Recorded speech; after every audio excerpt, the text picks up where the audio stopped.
Praise the Lord. കർത്താവിൻ്റെ ധന്യ തിരുനാമം വാഴ്ത്തപ്പെടുമാറാകട്ടെ. ലോകമെമ്പാടുമായിരുന്നു കൊണ്ട് ഈ വചന സന്ദേശത്തിൽ പങ്കാളികളാകുന്ന എല്ലാ ദൈവകുഞ്ഞുങ്ങൾക്കും 8-ാം മാസത്തിൻ്റെ 30-ാമത്തെ പ്രഭാത വന്ദനം കൂടെ അറിയിക്കുന്നു.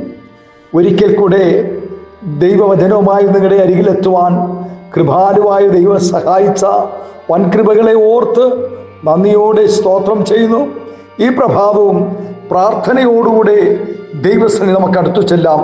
133-ാം സങ്കീർത്തനക്കാരൻ പാടുന്നു, ഇതാ സഹോദരന്മാർ ഒത്തൊരുമിച്ച് വസിക്കുന്നത് എത്ര ശുഭവും എത്ര മനോഹരവുമാകുന്നു.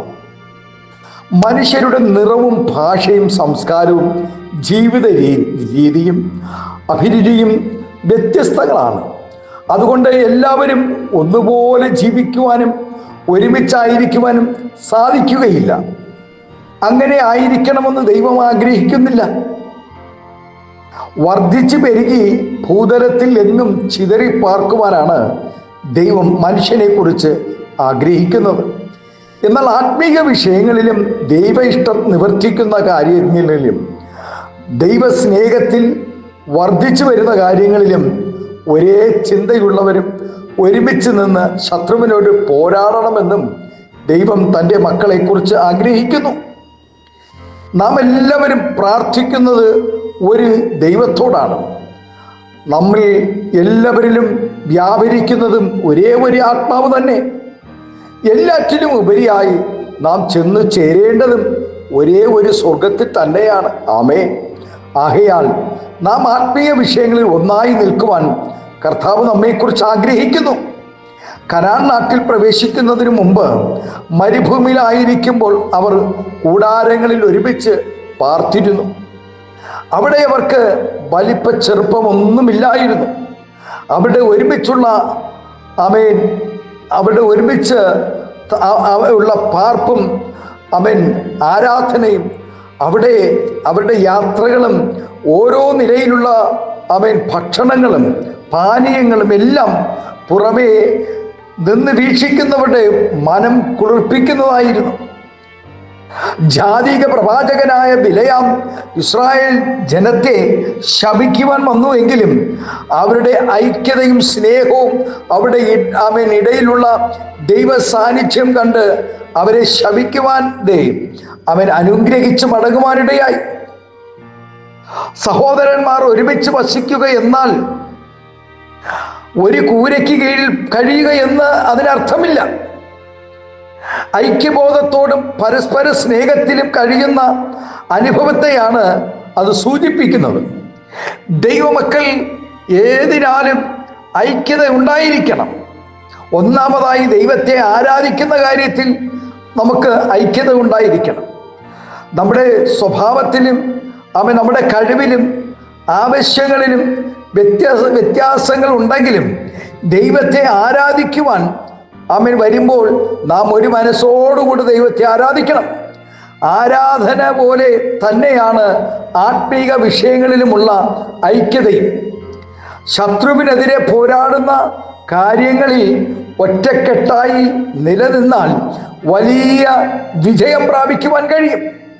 പത്രോസിനെ കൊല്ലുവാൻ ഹേരോദാവ് അവനെ തടവിലാക്കി. എന്നാൽ സഭ ഒരുമിച്ച് ഒരു ആഗ്രഹത്തോടുകൂടി പ്രാർത്ഥിച്ചപ്പോൾ കാരാഗ്രഹത്തിൻ്റെ ഉൾമുറിയിൽ ദൂതൻ ഇറങ്ങുകയും പത്രോസിനെ കാരാഗ്രഹത്തിൽ നിന്ന് വിടുവിക്കുകയും ചെയ്തു. ഇവിടെ കൂട്ടമല്ല, വിഷയത്തിലുള്ള ഐക്യതയാണ് ആവശ്യമായിരിക്കുന്നത്.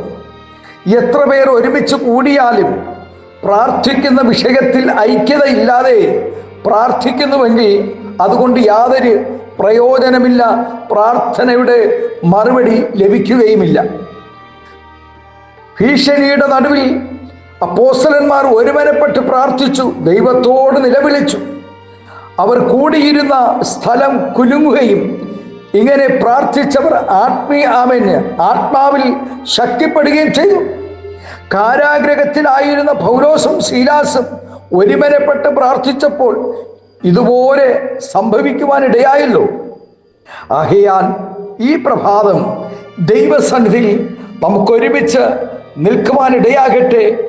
നോക്കുവിൻ, സഹോദരന്മാർ ഒത്തൊരുമിച്ച് വസിക്കുന്നത് എത്ര ശുഭവും എത്ര മനോഹരവുമായിരിക്കുന്നു എന്ന് അവൻ ജാതികൾ അല്ലെങ്കിൽ ശത്രുക്കൾ പറയുവാൻ ഇടയാകുന്ന നിലയിൽ ദൈവകുഞ്ഞുങ്ങൾ ഈ നാളുകളിൽ ആമേൻ സ്നേഹത്തിലും ഐക്യതയിലും സമാധാനത്തിലും സന്തോഷത്തിലും വിശ്വസ്തതയിലും വിശുദ്ധിയിലും വേർപാടിലുമായിരിക്കാൻ ദൈവകരങ്ങളിൽ നമുക്ക് ഏൽപ്പിച്ചു കൊടുക്കാം.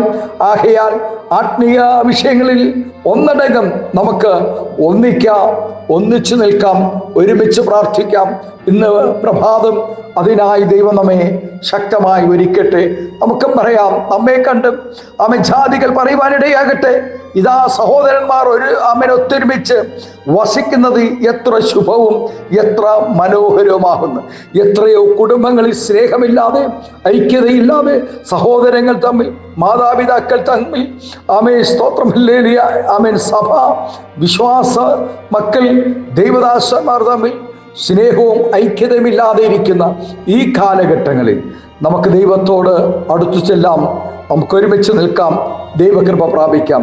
സ്വർഗീയ പിതാവേ, സ്നേഹവാനായ ഞങ്ങളുടെ നല്ല ദൈവമേ, അനുഗ്രഹവും പ്രശാന്തവുമായ നല്ല പ്രഭാതത്തിനായി നന്ദി പറയുന്നു. ഇതാ സഹോദരന്മാർ ഒത്തൊരുമിച്ച് വസിക്കുന്നത് എത്ര ശുഭവും എത്ര മനോഹരവുമെന്ന് കർത്താവേ തിരുവചനം പറയുന്നത് പോലെ ഞങ്ങളുടെ ആത്മീയ ജീവിതത്തെ കണ്ട്, സഭയെ കണ്ട്, ഞങ്ങളുടെ ഭവനത്തെ കണ്ട്, കർത്താവേ സ്തോത്രം, ഞങ്ങളുടെ കൂട്ടായ്മകളെ കണ്ട് ജാതികൾ പറയുവാൻ തക്കവണ്ണം ഞങ്ങളോട് കരുണ തോന്നണം. അതിനായി ഞങ്ങൾ ഒരുമിച്ച് നിൽപ്പാൻ ദൈവം ഞങ്ങൾക്കായി കൃപ നൽകണമേ എന്ന് പ്രാർത്ഥിക്കുന്നു. സ്നേഹവും സമാധാനവും വർദ്ധിപ്പാൻ തക്കവണ്ണം ഈ നാളുകളിൽ ഞങ്ങളെ എല്ലാവരും അതിനായി ഒരുക്കണമേ എന്ന് പ്രാർത്ഥിക്കുന്നു. പുത്തൻ അഭിഷേകത്തോടുകൂടെ, വെളിപ്പാടുകളോടുകൂടെ, ദർശനങ്ങളോടുകൂടെ നിലനിൽപ്പാൻ സ്വർഗം കൃപ ചെയ്യും. പിതാവിൻ്റെയും പുത്രൻ്റെയും പരിശുദ്ധാത്മാവിൻ്റെ നാമത്തിൽ അങ്ങയുടെ കുഞ്ഞുങ്ങളെ എല്ലാവരെയും അനുഗ്രഹിച്ച് പ്രാർത്ഥിക്കുന്നു. ആത്മീയ ഭൗതിക നന്മകൾ നൽകി മാനിക്കണം, ആദരിക്കണം, അനുഗ്രഹിക്കണം, മഹത്വം കെടുക്കണം. യേശുവിൻ്റെ നാമത്തിൽ കൃപയോടെ പ്രാർത്ഥന കേൾക്കണമേ സ്വർഗീയ നല്ല പിതാവേ. ആമേൻ, ആമേൻ. Thank you. God bless you. ദൈവം എല്ലാവരെയും ഈ പ്രഭാതം ധാരാളമായി അനുഗ്രഹിക്കട്ടെ. Thank U.